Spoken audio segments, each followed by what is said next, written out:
We'll guide you through how to use the Dropbox Admin Console. If you find this helpful, consider subscribing and liking the video. First, open your web browser and go to the Dropbox website. Log in with your admin credentials.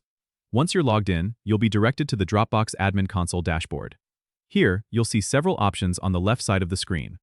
To manage your team, click on the Members tab. This is where you can add new members by clicking the Invite Members button, then enter their email addresses and assign roles like viewer or editor. To view and manage your team's activity, go to the Activity tab. This provides a log of recent activities, which is essential for security audits.